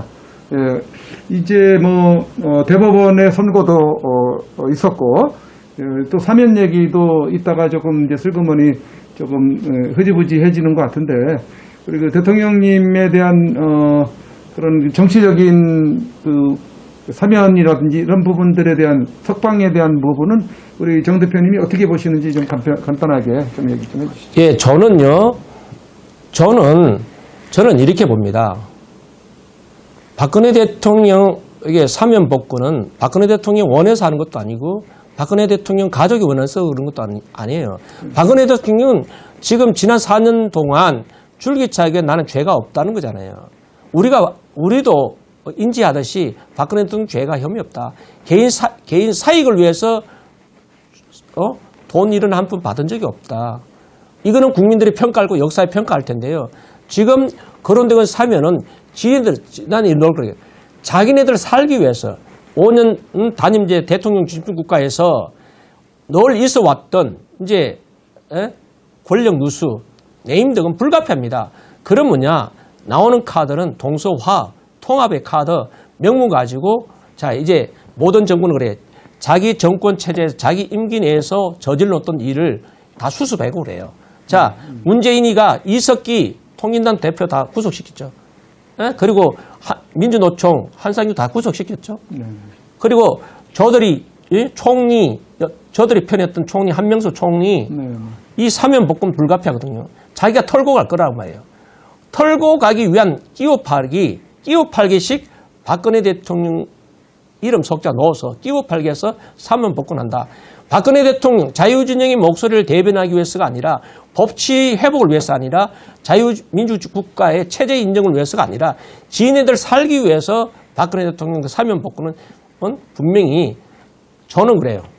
선거 전에 사면될 확률이 저는 높다고 보고. 선거는 보궐선거요? 네, 보궐선거 4월 7일 4월 달에? 예, 그러면 시기는 3일밖에 없다. 저는 3일절 사면복권이 일단 뭐냐면은 집권 여당 이낙연 대표의 새 벽두부터 사면 복권 카드 지네들 당 대표 체제에서 나왔어요. 이것이 과연 저들이 늘 말하는 대통령 고유 권한이라는 사면은 대통령 고유 권한이라고 그렇게 줄기차게 얘기했던 사람이 당 대표는 사람이 문재인 변호사하고 상의 없이 나왔다. 그건 정치를 몰라도 한참 모르는 사람이에요. 분명히 상의를 거치고 협의를 거치고 다만 불리하면 걷어들이고 또 흉내 냈다 또 꺼낼 들고 이게 반복될 텐데 사면은 3월 1일째로 나는 사면 복권 될 확률이 난 절반 이상 된다고 보고 늦어도 우리가 8.15 전에는 나올 수밖에 사면될 수밖에 없다. 그러나 그보다 더 중요한 것은 지금 이제 강남 성모병원에서 지금 서울구치소 우한폐렴 바이러스 속으로부터 지금 안전하게 그나마 보호받고 있는데 지금 들리는 소문에 의하면은 또 이제 그 격리 기간이 지나서 엄성이 나왔다라고 해서 서울구치소로 다시 돌려보내신다고 하는데 어려운 용어를 하는 게 한문을 쓰면 안 되고 다시 서울구치소 서청대로 다시 집행을 한다고 그러는데 이게 잘못됐어요. 자, 박근혜 대통령이 과연 법률 탄핵이 아니라 정치적 탄핵을 이 시국에 많이 하나. 자, 서울구치소 보세요. 서울 남부구치소죠? 동부구치소. 어저께 남부구치소 9명. 예, 남부구치소 지금 나오고 동부 숙대밭이 됐잖아요. 지금 서울구치소 서청대도 안전하지 못하다는 거. 30대 청년이 우한폐렴으로 확진이 돼서 30대 청년이 세상을 떠났어요. 그렇다면 자 이명박 대통령과 또 차별업. 자유대한민국의 민주국가의 정통성 이게 헌법의 정신처는 공정성과 형평성이거든요. 이거 무너질 수가 없거든요. 근데 이명박 전 대통령하고 박근혜 대통령과 이게 엄연히 차별을 두고 있잖아요. 왜 그렇게 박근혜 대통령에만 그렇게 가혹한 형벌을 자행하는지 저는 이해할 수가 없고요. 이 시점에는 박근혜 대통령 서울구치소 모시는 거는 이거는 뭐냐면 정말 조금 속된 말로 천벌받을 짓이에요. 정말 그 바이러스 속으로 다시 모신다면은 이거 보고 야당이나 정말 한 번이라도 태극기 손에 집은 사람이 가만히 있으면 이 땅 떠나야 됩니다. 솔직히 이 땅에 살 가치가 없어요. 박근혜 대통령 어떻게든 강남 성모병원에서 내곡동 사저로 돌아가시게 해야 돼요. 이제 두 분 다시 서울 서청대로 돌아가게 해서는 안 된다는 거죠. 만약에 또 여기서 만약에 대통령에 대한 예우에 대한 법률도 있고 대통령 경호 문제 만약에 아닌 문제에 불상사가 일어나면 아마 저들도 걱정일 거예요. 속으로 걱정일 거예요. 자, 트럼프 대통령도 우한폐렴 감염됐고 영국 총리도 그렇고 마크롱도 그렇고 다 했잖아요. 마크롱도 맞죠? 예. 누가 안전하다고 누가 장담하냐고요. 첫째 모든 이제 박근혜 대통령에 대한 불법 합법을 다 떠나가지고 박근혜 대통령 대한민국의 국민이 한 사람이에요. 박근혜 대통령 인권이 있어요. 인권이 있는데 이제 뭐냐면은 그 바이러스 속으로부터 안전하게 대통령을 보호해야 된다. 그리고 우리 자유보수 진영에는 박근혜 대통령 지켜내야 된다. 이것이 최대의 가치다. 저는 그렇게 생각합니다. 네, 아이고 1시간 넘게 우리 그 정의일 대표님 그렇게 됐나요? 모시고 이렇게 대담식으로 이 외에도 뭐 몇 가지 사안을 좀 한번 또 이야기를 좀 들어보려고 했는데 다음 기회로 좀 또 넘기고 여기서 마쳐야 될 것 같은데요. 우리 그 시청자 여러분, 이제 우리 정의일 대표님이 서울시장 후보로 나갈 그런 예정으로 그런 그 계신 가운데 있는데 여러분들이 만약에 서울시장 보궐선거에서 투표를 하시게 된다면은 어떤 분을 뽑겠습니까? 이렇게 이야기를 합니다. 어떤 사람은 사람의 가치를 쫓아가야지 사람을 쫓아가면 안 된다라고 이렇게 얘기를 할 때 사람들은 대부분 고개를 끄덕끄덕 합니다. 끄덕끄덕 한다는 얘기는 공감을 한다는 얘기예요. 그렇다면 만약에 서울시장이든 아니면 뭐 울산시장이든 아니면 또 다른 지역에 어떤 그 시장 후보들이 나왔을 때 하나는 첫 번째는 여당 후보가 나오고 두 번째는 야당 후보가 나오고 또 세 번째는 무소속의 어떤 후보가 나왔다고 칩시다. 그런데 여러분들이 선택할 수 있는 사람은 여당은 제껴놓고라도 야당 또는 무소속 후보 중에서 선택을 하는데, 만약에 야당 후보가 가치가 말입니다. 박근혜 대통령 사기 탄핵에 대해서 인정도 안 하고 거기에 대해서 싸우지도 않고, 그리고 부정선거에 대해서 인정도 안 하고 싸우지도 않고, 또 여타 다른 어떤 우리 애국 국민들이 중요시 여기는 그런 사안에 대해서 침묵하고 있고, 야당 후보가 말입니다. 이런 가치를 가지고 그런 나온 사람이 있고, 그 다음에 무소속의 후보가 정반대로 사기 탄핵이고 부정선거고 또 5.18에 대한 언급하고 이런 모든 것들을 바로 잡아 나가야 된다, 그것을 위해서 싸우겠다라고 그런 가치를 던졌을 때 과연 여러분은 어떤 선택을 하시겠습니까? 어떤 고민을 하시겠습니까? 여당은 제껴놓고라도 야당 후보와 무소속 후보 중에서 여러분 인지도가 없으니까 저 사람은 아무리 가치가 훌륭하다 하더라도 저 사람은 안 돼. 뽑힐 수가 없어. 당선될 수가 없어. 그렇기 때문에 가치는 나하고는 정반대이지만은 저 사람은 많이 알려져 있는 사람이야. 그래도 저 사람에게 표를 몰아주고 저 사람을 뽑아야 되지 않겠느냐. 과연 이렇게 선택을 하실 것입니까? 여기에 우리 국민들이 지금 아마 딜레마에 빠져 있지 않겠나 생각을 합니다. 그러나 이제부터는 야당도 버려야 된다라고 그렇게 숱하게 이야기를 해왔습니다. 그러나 선거 때만 되면은 버리지 못하고 또다시 찍는 우를 범해왔습니다. 그러면은 이 야당 외에 인물이 없지 않느냐? 무소속이 있는데 그 무소속 후보는 정말 인지도도 없다라고 했을 때, 그러나 가치는 훌륭하다. 그러나 지금 당장 그분이 어떤 시장으로 뽑히지 않는다고 할지라도 여러분들이 선택을 해줬을 때는 그 이후에 이 사회가 계속 변화해 갈 수 있는 그런 모멘트가 될 수가 있다는 얘기죠. 예, 이런 부분에 대해서 우리 애국 국민들, 우파의 국민들은 고민을 해봐야 되리라고 생각을 합니다. 그래서 오늘 이 시간에 정의일 대표님 모시고 과연 정의일 대표님은 어떤 가치를 가지고 있는지 여러분들에게 소개를 하는 그런 시간, 도움이 되는 그런 시간을 갖기 위해서 약 1시간가량의 시간을 가진 바 되었습니다. 자, 대표님, 마무리 발언 기회 주시죠? 네. 네네. 예, 시청자 여러분, 생각이 바뀌면 세상도 바뀔 수 있습니다. 우리가 왜 이 시국에 보수 분열을 얘기할 때가 아닙니다. 후보자의 가치, 철학을 중심으로 해서 여러분은 선택하셔야 됩니다. 인지도요? 인지도 높은 사람이 세상을 이렇게 망가뜨렸습니다. 서울시를 망가뜨렸습니다. 인지도가 아니라 후보자의 가치, 역사관, 철학을 중심으로 여러분이 선택해야 됩니다. 사표를 두려워하지 마십시오.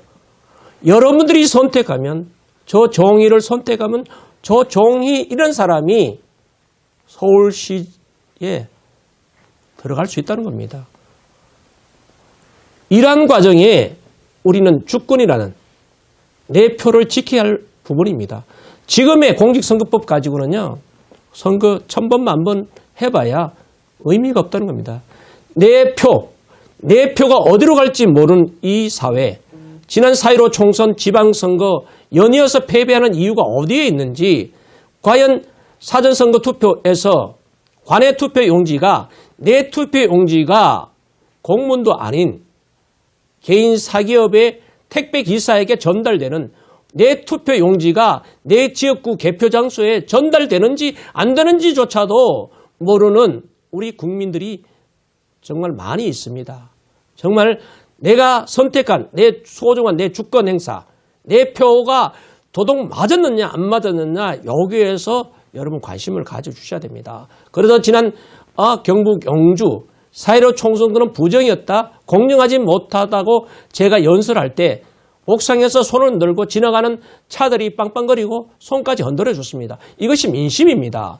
이미 미국 사회 부정선거가 우리가 확인이 되고 있고 공정하지 못하다는 걸 우리가 확인하고 있습니다.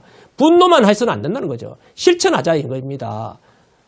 지금 우리 공직선거법 이대로 선거 치르면요. 늘 패배의 연속, 패배의 맛만 볼 수밖에 없다는 겁니다. 서울시장 보궐선거 과정에 공직선거법 개정해야 된다는 목소리 낼 수 있는 기회를 주십시오. 그리고 박근혜 대통령 탄핵이 불법이라는 것을, 그리고 박근혜 대통령이 다시 국가를 재건할 수 있는 토대, 배경, 제가 여러분을 대신해서 박근혜 대통령이 든든한 우군이 되겠습니다. 맡겨주십시오. 여러분이 선택하면 여러분들 지금 이 시간 방송, 이 시간 이후에 서울시장은 정희일 출마해라.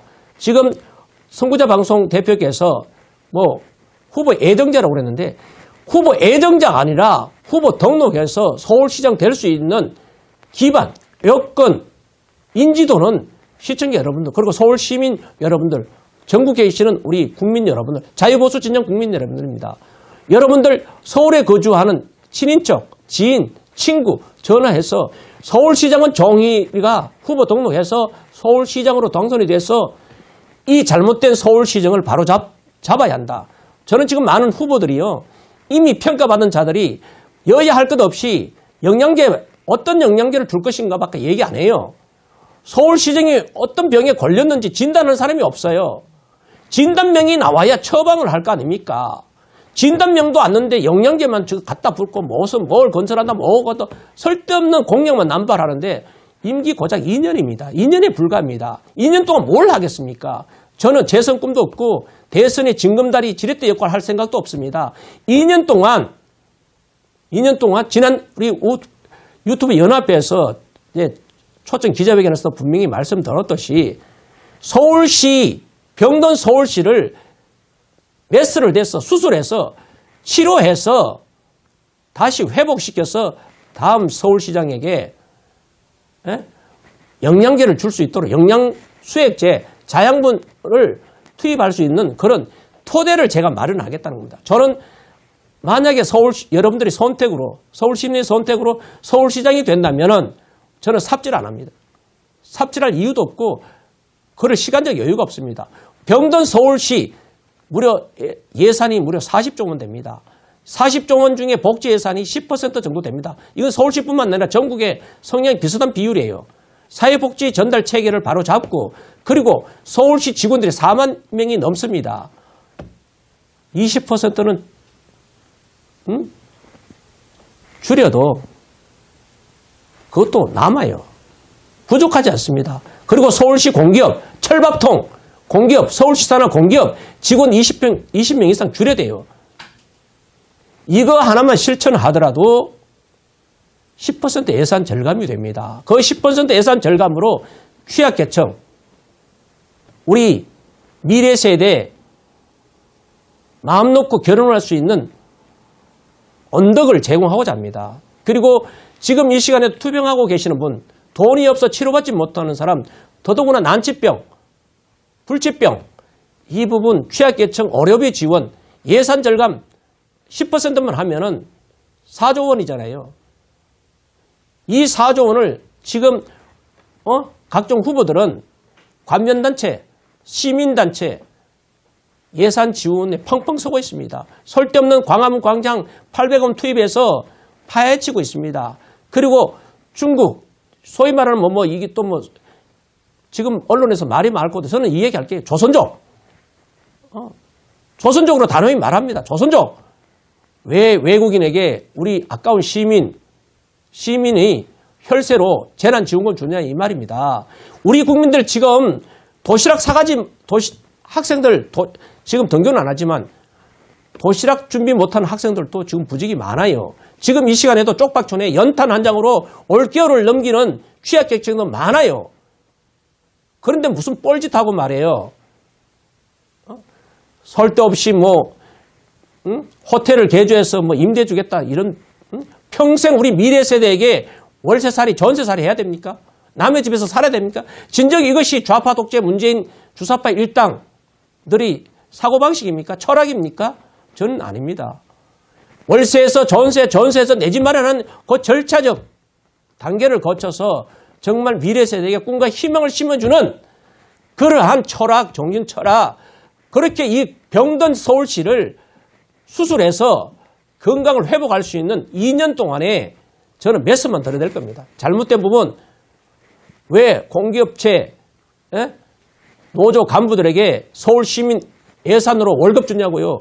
왜 노조 간부들에게 왜 시민 예산 내소하냐고. 왜 민주노총, 항우노총 예산 지원하냐 이 말입니다. 시민단체 왜 예산 왜 진정하여. 왜 감면단체, 어용단체에게 왜 시민 예산 투입해서 낭비하냐 이 말이에요. 이것부터 잡아야 돼요. 어느 후보가 여야를 통틀어서 어느 누가 서울시를, 병든 서울시를 병을 고치겠다는 사람 있으면 나와보라 그래요. 저는 양보할게요. 병들 자격 없어. 병을 고쳐야 걸어 다닐 수도 있고 뛸 수도 있잖아요. 지금 그냥 병상에 누워있는 이 서울시를 영양제 갖다 부은다고 해서 뛸 수 있고 걸어 다닐 수 있습니까? 병든 서울을 치유하고 고치는데 2년 세월도 부족합니다. 저는 이렇게 병든 서울시를 고치겠습니다. 메스를 들어대겠습니다.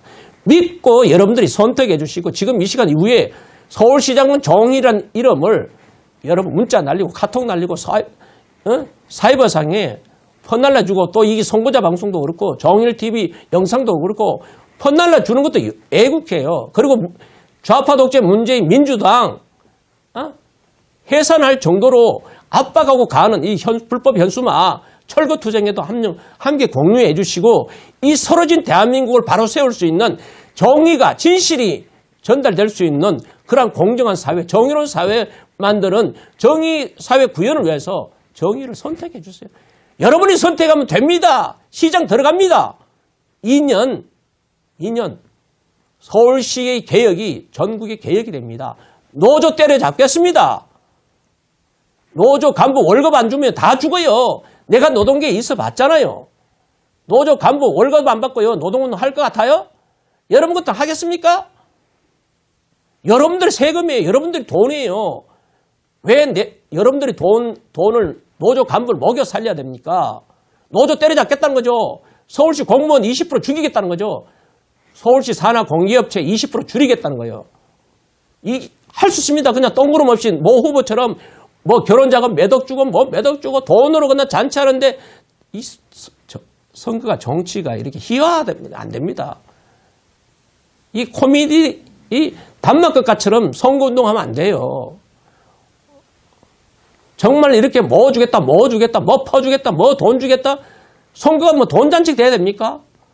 그 사람의 정치 철학만 있으면 돼요. 지도자는요 먹물도 필요 없어요. 가방끈도 필요 없어요. 스펙도 필요 없어요. 그 사람의 정치에 대한 철학, 가치, 역사고만 투철하면요. 결단력만 있으면 돼요. 다 갖추어 있는 거예요. 여러분은 구상, 공무원들, 뛰어난 공무원들에 시키면요. 다 와요. 그런데 지금 와서 지금 병든 사람에게 지금 당장 항생제가 필요한데 비타민, 영양제 투입해봐야 무슨 소용이겠습니까? 일단 살려야 되잖아요. 환자에게 생명수를 지불해야 되잖아요. 물이 필요한 것은 물을 줘야 되잖아요. 고사된 부분 잘라내야 되잖아요. 썩어가고 있는데 여기다 영양만 투입하면 됩니까? 이 공약, 저 공약, 그건 바로 폐망의 지름길이요. 서울시가 모토리움스런 부도 직전에 있는 이 부분을 여러분 생각하셔서 서울시장은 가치관, 역사관, 철학관, 좀 강성, 이 시대는 머리만 갖고는 안 돼요. 이 시대는 머리와 주먹, 싸울 줄 아는 사람, 막말로 돌려차기, 찍어차기 할 수 있는 사람, 때로는 이 물컵을 땅에 칠 수 있는 사람, 좌우 고민하지 말고 용기 있게 추진하는 추진력, 하고자 하는 열정만 있으면 되는 거예요. 여러분 믿어주시고 저를 선택해 주세요. 바람을 한번 일으켜보세요. 바람, 조직, 인지도보다요. 선거에는 바람이 중요합니다. 바람보다 무서운 거 없어요. 조직, 돈 다 필요 없어요. 바람, 정일 이름 석자, 나라 정자, 기쁜 일자, 날일자, 시민들에게 매일 기쁨을 주는 제 이름 석자 값어치 할 수 있도록 도와주시고 성원해 주십시오. 네. 아이고 우리 지난 유튜브 연합회 시간을 통해서 우리 인물 탐구 정의일 대표님에 대해서 아는 시간을 좀 가진 바 되었습니다만 오늘 또 이어서 두 번째 시간을 가진 상황이 됐는데요. 인물 탐구를 통해서 저런 분이 시장이 되면은 좋겠다. 이 나라에 정말 정의가 바로 서겠다. 서울시가 잘 돌아가겠다. 대한민국이 바로 돌아가겠다라는 어떤 판단을 하실 수 있도록 돕기 위한 이런 자리를 마련했습니다.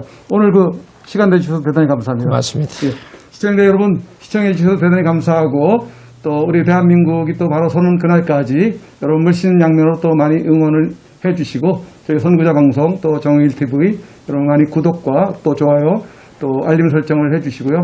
선구자 방송은 그동안 며칠 동안 실시간 방송이 정지가 되었다가 오늘 새벽에 풀려서 오늘 첫 번째 첫 시간으로 방송 영광이네요. 우리 정일 대표님을 모시고 이런 시간을 갖게 되었습니다.